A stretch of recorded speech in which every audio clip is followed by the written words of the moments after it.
नमस्कार मित्रों, आज मैं मालती जोशी जी की लोकप्रिय कहानियों में से एक कहानी सांस सांस पर पहरा बैठा सुनाने जा रही हूँ। यदि आप इस चैनल पर नए हैं तो प्लीज़ सब्सक्राइब कर दीजिए। सांस सांस पर पहरा बैठा। मिसेज प्रसाद बोल रही हैं? हाँ, आप कौन? मैं मिसेज सरन बोल रही हूँ। पहचाना? मैंने तो तुरंत ही पहचान लिया था, पर उस आवाज़ ने जैसे अंतस की सारी मिठास ही सोख ली थी। अत्यंत रूखे लहजे में मैंने कहा, माफ़ कीजिएगा, ठीक से याद नहीं आ रहा। मैं मिनी की मम्मी बोल रही हूँ। इस नाम के उल्लेख से तो रहा सहा सौजन्य भी समाप्त हो गया। मैंने पूछा, कहिए, कैसे याद किया? आपका बेटा, मेरा मतलब है डॉक्टर अजय से अपॉइंटमेंट लेना था। घर पर देख लेते तो ठीक था। एक बार बेटा और फिर देख लेते हैं ना। साफ जाहिर था महिला काफ़ी कंफ्यूज्ड लग रही थी। मैंने उसके असमंजस का लुत्फ उठाते हुए कहा, वैसे घर पर देखता तो नहीं, पर आप आ जाइए, आपको देख लेगा। दरअसल मिनी आजकल यहाँ आई हुई है, उसे ही चेकअप करवाना था। अब पीछे लौटना नामुमकिन था। मैंने एहसान सा जताते हुए कहा, आ जाइएगा, लेकिन पहले फ़ोन ज़रूर कर लें। अक्सर विजिट पर निकल जाता है। फ़ोन रखने के बाद मैं कितनी देर तक उसे घूरती हुई बैठी रही। वह प्रसंग याद आया जब पहली बार यह आवाज़ सुनी थी। उन दिनों न तो यह बंगला था, न ही हमारे घर में फ़ोन था। हम लोग शिवाजी नगर में सरकारी क्वार्टर में रहते थे। पड़ोस में शर्मा जी के यहाँ फ़ोन था, पर हमने जिसे भी नंबर दे रखा था जता दिया था केवल इमरजेंसी में ही फ़ोन करें और केवल मैसेज दें, बुलाने का झंझट ना रखें। इसलिए उस दिन जब पड़ोस की नीतू ने आकर बताया कि आंटी आपका फ़ोन है तो बहुत आश्चर्य हुआ। कोई मिसेज सरन बोल रही हैं, यह जानकर तो मैं और भी आश्चर्य में पड़ गई। इस सोच में डूबी मैं उसके पीछे पीछे चल दी। मिसेस शर्मा अपनी बुनाई लेकर बरामदे में ही विराजमान थी और उस घर की प्रथा के अनुसार फ़ोन भी मुझे वहीं लाकर थमा दिया गया था।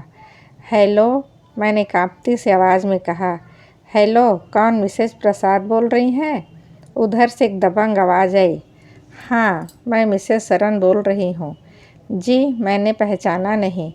मैं मृणालिनी की मम्मी बोल रही हूँ। मृणालिनी कौन?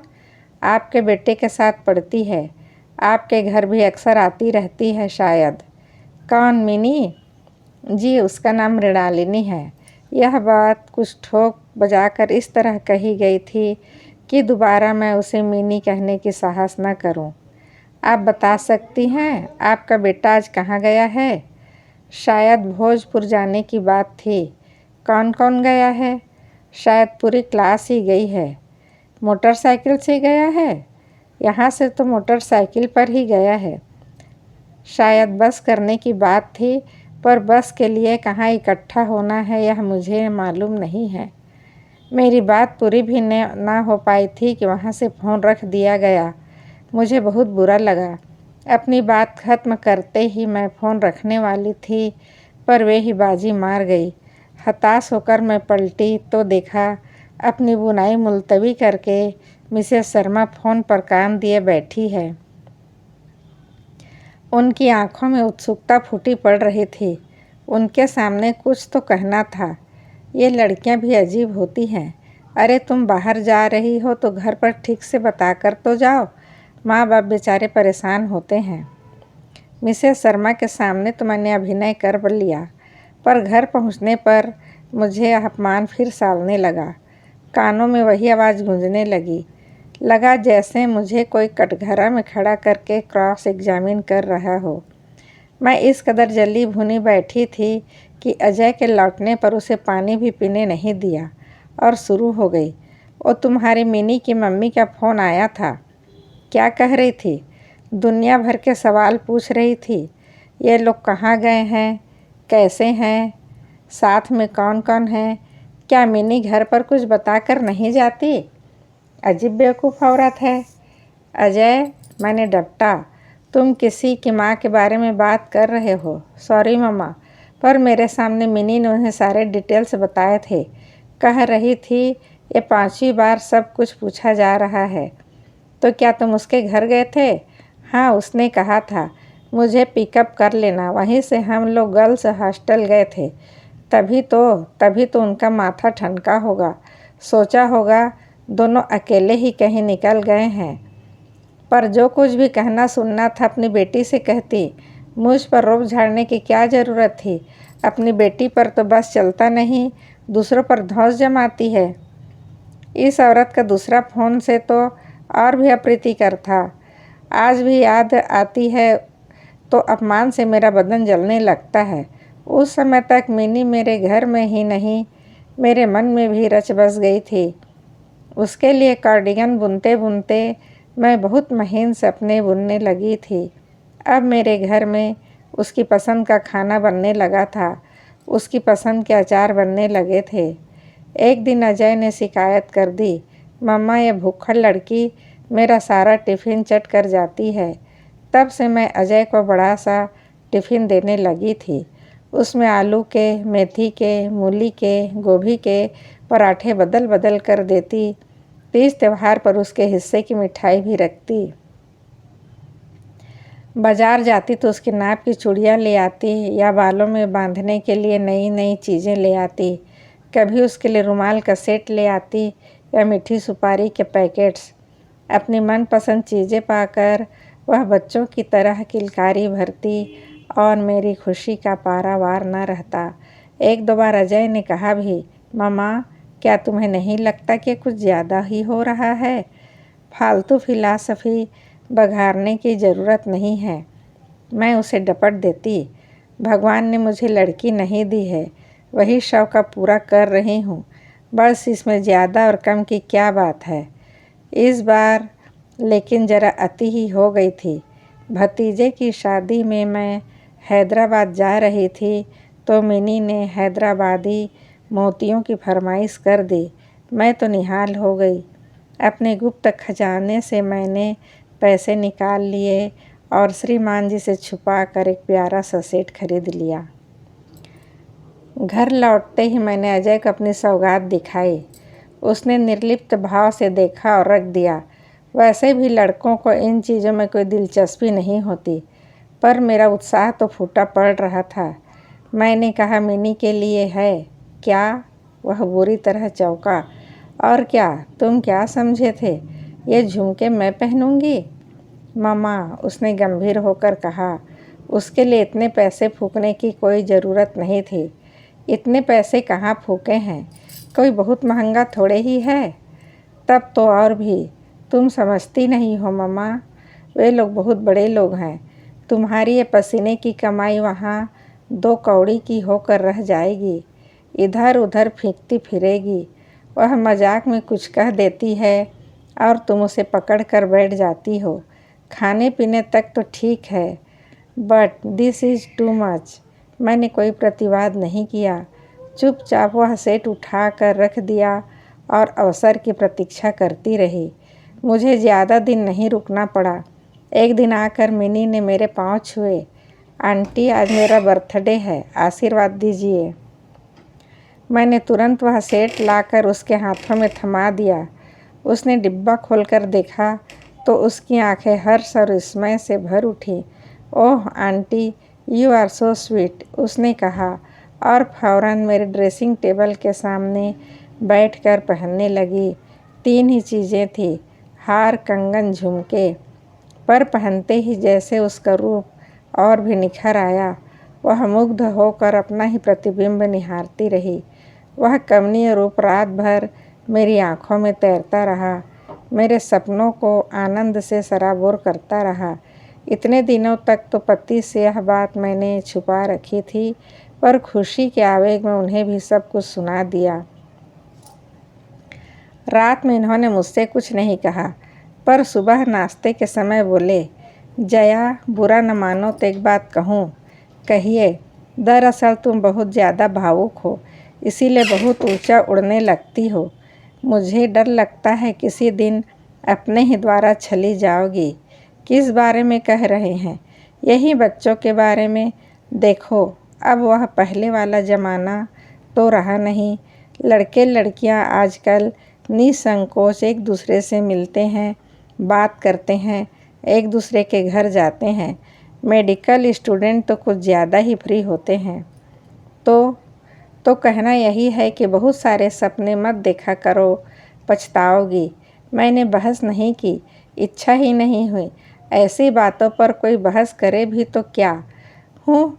माँ बेटी दोनों मुझे सिखाने चले हैं। मैं बच्ची हूँ जैसे? मेडिकल स्टूडेंट हुए तो क्या दुनिया से निराले हो गए? अरे माँ हूँ मैं, मुझे कोई धोखा नहीं दे सकता। इस बात को 5 घंटे भी नहीं बीते होंगे कि मेरा सम्मन आ गया। पड़ोस की नीतू बुरा समूह बनाकर आई और बोली, आंटी, कोई मिसेस सरन आपसे बात करना चाहती है। फ़ोन पर उसी रूखी दबंग आवाज़ से सामना हुआ। मिसेस प्रसाद बोल रही हैं? जी। वह मोती वाला सेट मिनी को आपने दिया था? जी। क्या सोच कर दिया था? उनकी आवाज़ ऐसी थी कि मेरा खून ही जम गया। देखिए, हम जिस तीस से इतना महंगा प्रेजेंट नहीं लेते। जिस तीस से क्या मतलब हुआ? यह औरत जानबूझकर अनजान बन रही है या कुछ जानती ही नहीं। मुझे भी ताव आ गया। मैंने भी फिर नितांत व्यवहारिक लहजे में कहा, देखिए, पहली बात तो यह है कि यह सेट बहुत महंगा नहीं है। दूसरे, यह कि आपकी बेटी ने मुझसे मंगाया था। अपनी बात समाप्त कर मैंने ज़ोर से रिसीवर पटक दिया। याद ही नहीं रहा कि फ़ोन की मालकिन मेरे पीछे ही बैठी मुझे अपलक ताक रही है। मिसेस सरन से निपट कर अब मिसेस शर्मा को झेलना था। गुस्से में तो थी मैं, उसी रौ में कह दिया, अजीब बेवकूफ़ लड़की है। सामान मंगाने से पहले घर पर पूछना तो चाहिए। मंगा लिया, अब पैसे देते जान निकल रही है। और देखिए मिसेस शर्मा, अब इस औरत का फ़ोन आए तो मुझे बुलाइएगा नहीं प्लीज़। मैं कहाँ तक इनकी बेटियों की चौकीदारी करती रहूँगी। उसके बाद फ़ोन नहीं आया। तीसरे दिन एक चपरासी मेरा पता ठिकाना पूछता हुआ आया। उसने एक लिफाफा मुझे पकड़ाया। पूरे 1000 रुपये थे। वैसे मैंने 790 रुपये काट कर बची हुई राशि के साथ बिल भी भेज दी। ये पैसे कितने ही दिनों तक मेरी दराज में पड़े रहे, मुझे हाथ लगाने की भी इच्छा नहीं हुई। लगा कि जैसे किसी ने मेरा स्नेह दान ही लौटा दिया हो। शर्म के मारे मैंने अजय से या उसके पापा से कभी इस बात का जिक्र भी नहीं किया। मिनी को शायद इन सब बातों की खबर ही नहीं थी। वह उसी तरह घर आती रही, मुझसे पनीर के पकौड़े और मूंग की कचौड़ी बनवाती रही, अजय की शिकायतों का पुलिंदा खोलती रही, पर मेरा मन रूठा ही रहा। फिर धीरे धीरे उसका आना कम हो गया। तब मुझे लगा कि मुझे उसकी कितनी आदत हो गई है। किसी किसी दिन तो मैं सड़क पर पलके बिछाए ही बैठी रहती। जब वह नहीं आती तो अपने को ही दोष देती। मेरा अपमान तो उसकी माँ ने किया है। वह बेचारी तो मुझसे सदा आदर और स्नेह से ही मिलती रही है। फिर उस पर नाराज़ होना मेरी बेवकूफ़ी ही थी। उन दिनों शायद अजय इंटर्नशिप कर रहा था, साथ ही पीजी की पढ़ाई भी ज़ोरों से चल रही थी। पर इस बीच मिनी बिल्कुल अंतर्ध्यान हो गई। आखिर घबरा कर मैंने एक दिन पूछ ही लिया, क्या बात है, आजकल मिनी नहीं आती? शुक्र है कि नहीं आती। आती तो इतनी धमा चौकड़ी मचाती है कि एक अक्षर पढ़ा नहीं जाता। उसको तो कोई फ़र्क नहीं पड़ता, पर मेरी पढ़ाई तो चौपट हो जाती है। तो क्या वह परीक्षा नहीं देगी? इंटर्नशिप ही कर ले तो बहुत है। क्यों, ऐसा क्यों? उसे ज़रूरत क्या है मम्मी? उसके ससुराल वाले इतने अमीर हैं कि एक डॉक्टर उसके लिए अलग से रख सकते हैं। तो क्या उसकी शादी तय हो गई है? हाँ, अगले महीने। मैंने अजय की ओर देखा। उसका चेहरा एकदम सीधा सपाट था। अज्जू, क्या सचमुच? मैं पूछना चाह रही थी। अज्जू, क्या सचमुच तुम्हें बुरा नहीं लगा? तुम्हारा मन भी तो तुम्हारे स्वर की तरह निर्लिप्त और शांत बना हुआ है। पर पूछ नहीं सकी। मेरी अपनी ही आवाज़ लड़खड़ा गई। चेहरा भी जाने कैसा तो हो गया। अजय अपनी कॉपी किताब छोड़कर मेरे पास आ खड़ा हुआ। मेरी पीठ सहलाते हुए बोला, क्या बात है मम्मा, तुम्हारी तबीयत तो ठीक है ना? दरअसल तुम सोचती बहुत हो। अब जाकर लेट जाओ, मैं गोली दे रहा हूँ, खाकर सो जाओ। मुझे अपने ऊपर बहुत शर्म आई। लगा कि बेटा मुझसे ज़्यादा समझदार है। फिर मिनी की शादी का कार्ड भी आया। खुद मिस्टर एंड मिसेस सरन देने आए थे। बेटी ने ठेल ठाल कर भेजा होगा। इस बार मिसेस सरन का मूड काफ़ी अच्छा था। शायद अब उन्हें मुझसे या मेरे बेटे से कोई खतरा नहीं था, इसीलिए वे निश्चिंत हो गई थी। उन्होंने अजय की भूरी भूरी प्रशंसा की। हम लोगों से शादी में आने के लिए बार बार आग्रह किया। उनके निमंत्रण का मान रखने के लिए हमें शादी में जाना भी पड़ा। उस समारोह में वैभव के भव्य प्रदर्शन को देखकर मैं सहम गई।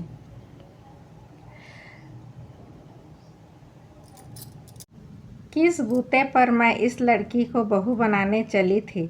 मेरे घर में एक फ़ोन तक नहीं है। उसके बाद 3 साल मेरे बहुत हताशा में बीते। अजय ने एमडी किया, उसके लिए डॉक्टर बहू भी आई। रिटायरमेंट के बाद हमने यह बंगला भी बनवाया। अब तो खैर गाड़ी भी है, पर कुछ है जो कसकता ही रहता है। रात खाना खाते हुए मैंने कहा, आज मिसेस सरन का फ़ोन आया था। कौन मिसेस सरन? अरे वही मिनी की मम्मी। तो ऐसा कहो ना, उन्हें मिसेस सरन के नाम से कौन जानता है? वे तो मिनी की मम्मी के नाम से मशहूर है। बेचारी mini and formidable mummy. Ajay कितने सहज भाव से यह सब कह गया। मैंने कनखियों से चारू की ओर देखा। वह बड़े मनोयोग से कार्तिक को खाना खिला रही थी। क्या यह मिनी के बारे में जानती है? जानती है तो कितना? हाँ, तो ये मिसेस सरन क्या कह रही थी? अपॉइंटमेंट मांग रही थी। मिनी का चेकअप करवाना है। मैंने एक बार चारू की ओर देखा। वह अपने काम में व्यस्त थी। तुमने क्या जवाब दिया मम्मा? क्या कहती? यही कहा कि आने से पहले फ़ोन कर लें। That's good. पर मिनी के यहाँ आने की क्या ज़रूरत पड़ गई? लोग तो यहाँ से बम्बई जाते हैं। विश्वास भी तो कोई चीज़ होती है। मैंने आंखें गड़ाकर चारू के चेहरे की ओर देखा, पर कहीं कोई सलवट नज़र नहीं आई। शायद उसने सहज भाव से ही यह कह दिया होगा। अजय को तो उसकी बात पर हंसी ही आ गई थी। बोला, तुम विश्वास की बात करती हो? वह बेवकूफ़ मुझे डॉक्टर भी मान ले तो बहुत है। जैसा कि तय हुआ था, एक दिन दोपहर 4 बजे दोनों माँ बेटी पधारे। मिनी में लगभग 10 साल बाद उसको देख रही थी और जैसे वैभव उसके शरीर से फूट रहा था। अजय तो छूटते ही बोला, वाह, घर कैसा भरा भरा लग रहा है।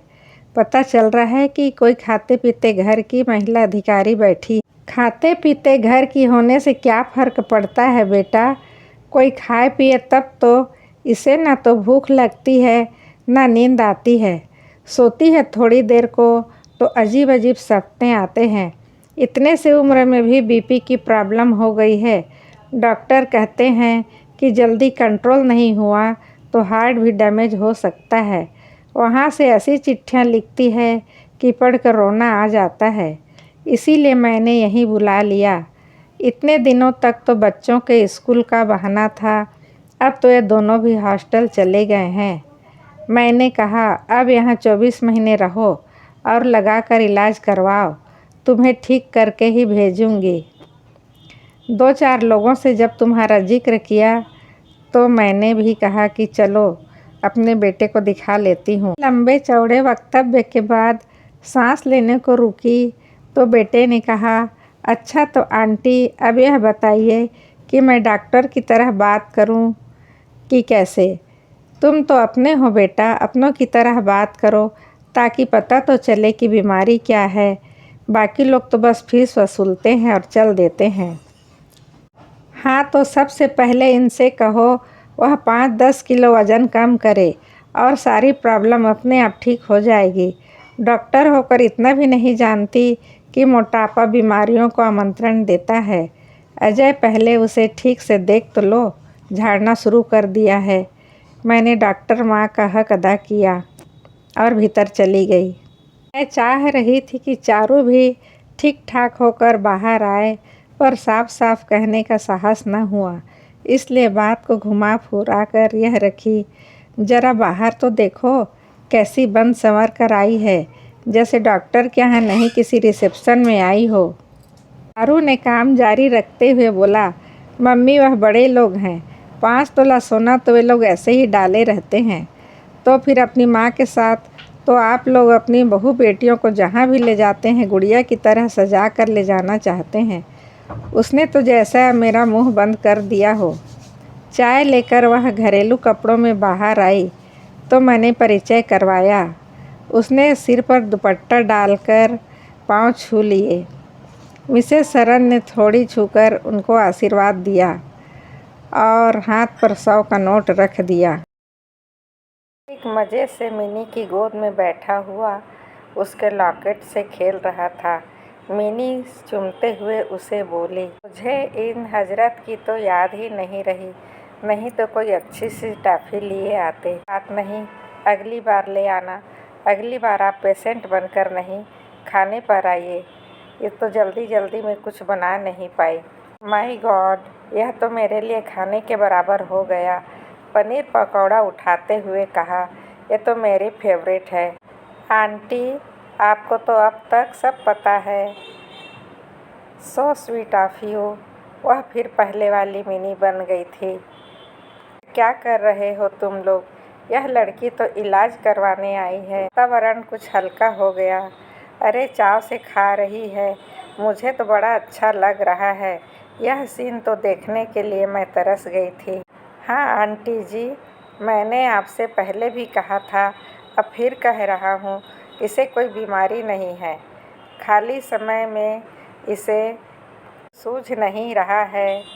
बच्चे हॉस्टल में रहते हैं, इसके पास वक्त ही वक्त है। इसे चाहिए इस वक्त का सदुपयोग करे। तो क्या करूँ? घर में कुछ करने को हो तब तो नौकर चाकर है, उनके लिए ही काम नहीं निकलता है। हम क्या करेंगे? तो तुम्हारी तो जॉइंट फैमिली है ना, दूसरी और लोग क्या करती हैं? मेरी सास तो दिन भर ठाकुर जी की सेवा में लगी रहती है। बड़ी जेठानी दिन भर ताश खेलते रहती है, रात को क्लब में चली जाती है। छोटी वाली हफ्ते में 3 दिन पार्लर में जाती है, 3 दिन अलग अलग लेडीज़ क्लब में चली जाती है। मुझे इनमें से एक भी काम अच्छा नहीं लगता। सब करके देख लिया, किसी में मेरा मन नहीं लगता। तो मैं यह सब करने की क्या ज़रूरत है? तुम्हारे पास तो अच्छी खासी MBBS की डिग्री है, खाली समय में प्रैक्टिस क्यों नहीं शुरू कर देती हो? क्यों मना करते हैं क्या? हाँ, कहते हैं पैसे की ज़रूरत नहीं है, पर और भी तो ज़रूरतें होती है। तुम चाहो तो किसी झोपड़पट्टी में जाकर मुफ्त इलाज कर सकती हो, दवाइयाँ बांट सकती हो। स्वार्थ परमार्थ दोनों ही हो सकते हैं। यह लोग तो बहुत दकियानूस हैं, झोपड़पट्टी में जाने ही नहीं देंगे। तो फिर घर में ही क्लिनिक खोल लो। अजय, हम लोग फ्लैट में रहते हैं और सोसाइटी वाले हर किसी को अहाते में आने नहीं देंगे। क्लिनिक में 10 तरह के लोग आएंगे, इससे दूसरे मेंबर ऑब्जेक्शन लेंगे। दरअसल आजकल मुंबई बेंगलोर में रहना बहुत अनसेफ हो गया है, इसीलिए सब बड़े लोग फ्लैट में रहते हैं। कहने का तो पूरा महल है, उसकी मम्मी ने स्पष्टीकरण दिया। उन्हें डर लगा कहीं हम कम ना समझ बैठे। तो तुम पति के साथ टूर पे जाया करो, बिजनेस में हाथ बटाया करो। यह तो बिल्कुल भी संभव नहीं है। कहते हैं जितने चाहे पैसे लो और चुपचाप घर में बैठो, बिजनेस में टांग मत अड़ाओ। उनकी भाभीियों की तरह मैं पैसा फेंकती रहूं तो उन्हें कोई मलाल नहीं, पर काम के नाम पर जाने से चिढ़ते हैं। उनसे कहो कि पढ़ी लिखी और अनपढ़ महिलाओं में कुछ तो फ़र्क होगा। नहीं, मेरी जेठानी तो LLB तक पढ़ी है, छोटी तो MSc और PhD है। मेरी सास तक उस ज़माने की BA है। उन्हें अपनी पढ़ाई लिखाई बर्बाद करने का पूरा हक है, पर तुम अपनी डिग्री पर जंग लगने तो ना दो। इस देश में डॉक्टरों का अकाल है, ऐसे में एक डॉक्टर अगर घर में बैठ जाए तो यह अन्याय होगा ना। एक विद्यार्थी को डॉक्टर बनने में कितना खर्च आता है जानती हो, और तुम जैसे लोग खर्च कर देते हो, फिर उसका उपयोग नहीं किया जाता। तुम तो आराम से घर में बैठ गई हो, उसकी परवाह नहीं है। अभी इसी सीट पे किसी गरीब लड़के की लाइफ बन जाती। उसकी माँ ने कहा, पहले इसकी तबीयत तो ठीक हो, फिर बाद में सोचेंगे। उसकी तबीयत को कुछ नहीं हुआ आंटी जी, सिर्फ फ्रस्ट्रेशन है, कुछ न कर पाने की। व्यवस्था ने उसे भी मार दिया है, नहीं तो ये भी मज़े से ताश खेलकर ज़िंदगी गुजार सकती थी। तो अब मैं क्या करूं? मिनी की आवाज़ ऐसी थी जैसे गहरे कुएं से आ रही हो। करना क्या है? अपने घर वालों से कहो कि मुझे पैसों की ज़रूरत ना सही, मुझे काम की ज़रूरत है, नहीं तो मैं पागल हो जाऊंगी। मिनी ने फिर सिर झुका लिया। मैं जानती थी अपने घर वालों से वह कभी कुछ नहीं कह पाएगी। वह इसी तरह मन में कुढ़ती रहेगी, घुलती रहेगी। अगर कुछ कहने की हिम्मत होती तो क्या अपने माँ बाप से नहीं कहती, मेरी शादी रोक दीजिए, मेरा मन कहीं और है। जो जीवन के निर्णायक क्षणों में मुंह नहीं खोल सकी वह अब क्या खोलेगी। मम्मी जी मैं चलूं, देर हो रही है। हम सब ने चौंक कर सिर उठाया। चारू क्लिनिक जाने के लिए तैयार खड़ी थी। वह हमारे बीच से कब उठकर चली गई हमें पता ही नहीं चला। अभी आधा घंटा बीच पहले हमारे बीच बैठी घरेलू सी लड़की चाय का सामान समेट रही थी, अब हमारे सामने खड़ी थी एक चुस्त दुरुस्त डॉक्टर। कलफ लगी साड़ी, गर्दन पर झूलता हुआ बड़ा सा जूड़ा, तो में स्टेथोस्कोप। दीदी, वह मिनी के पास जाकर बोली, हो सके तो अपना समय थोड़ा सा हमें उधार दे दीजिए। देखिए ना कैसे भागम भाग मची रहती है।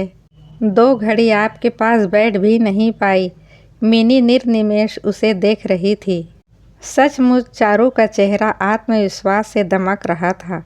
उसके सामने में मिनी कितनी फीकी और असहाय लग रही थी। पहली बार मुझे बहू पर प्यार आया, लगा इन लोगों की नज़र न लग जाए कहीं। अलविदा मित्रों, अगली कहानी में फिर मिलते हैं।